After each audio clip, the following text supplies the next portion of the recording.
Kwa jina la Baba na la Mwana na la Roho Mtakatifu. Amina. Karibuni ndugu zangu katika kipindi chetu cha katekesi na sala, mafundisho ya imani, na kauli mbiu tuwashe moto wa mapendo ili Yesu ajulikane na kupendwa, ya Mtakatifu Magdalena wa Kanosa, mwanzilishi wa shirika la mapadre, watawa, walei na wasekulari wa misionari wa upendo wa Kanosa. Siku zilizopita tuliongea kuhusu liturujia ya neno. Juma hili tutaendelea na sehemu ya pili ya liturujia ya Ekaristi. Tutaongea kuhusu kuandaa vipaji, sadaka, tendo la kunawa mikono, sala ya mtakatifu na kipindi cha mageuzi na amina kuu. Liturujia ya Ekaristi huanza na kuandaa vipaji, mwili na damu ya Kristo. Wakati huu watumishi wa misa, katekista au padre kama yuko peke yake, huchukua vyombo vya misa ambavyo viliwekwa kwenye meza ndogo pembeni na kuviweka altareni.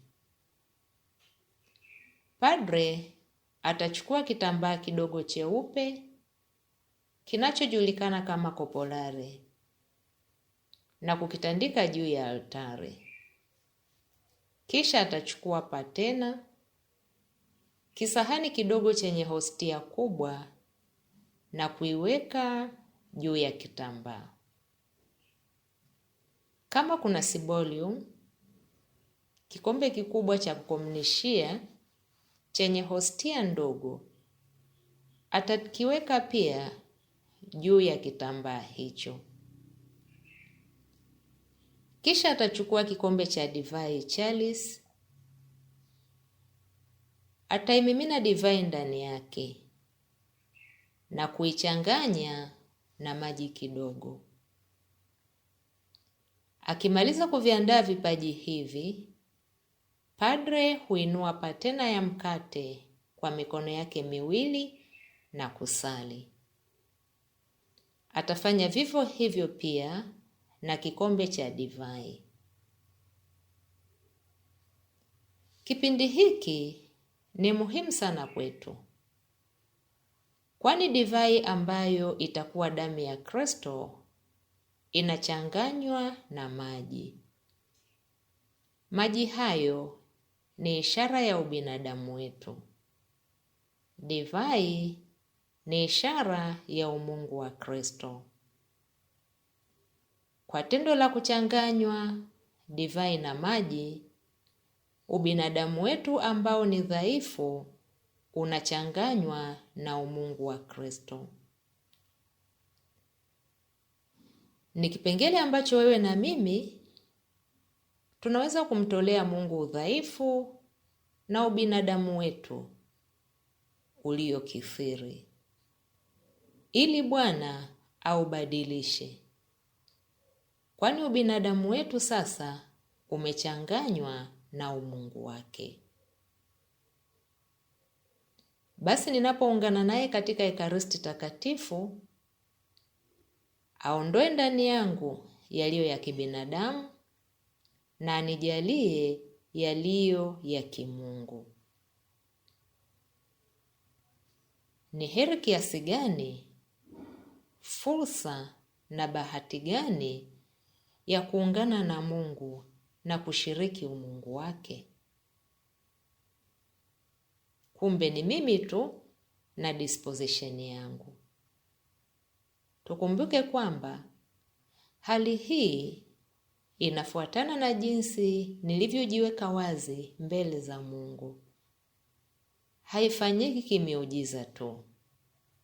Mimi napaswa kuonyesha utayari wa kutaka kubadilika, ili Mungu aweze kutenda na kufanya kazi ndani yangu kadri ninavyohitaji.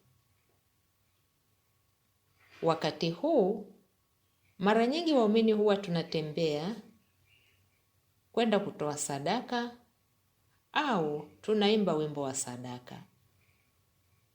Hivyo kipengele hiki kinapita bila ufahamu wetu. Ni vyema kuwa makini. Japo tunaimba au kutembea, moyoni tumtolee Mungu sadaka na maombi yetu tunayohitaji. Kwa sakramenti ya ubatizo, tulishirikishwa ukuhani wa Kristo, ambao unamfanya kila mbatizwa kuwa kuhani na kuweza kumtolea Mungu sadaka. Kumbe, tunatakiwa kumtolea Mungu sadaka zetu. Je, ni sadaka zipi ambazo tumtolee Mungu katika misa? Tuwe wote kesho tunapoongea juu ya sadaka hizi. Kwa jina la Baba na la Mwana na la Roho Mtakatifu. Amina.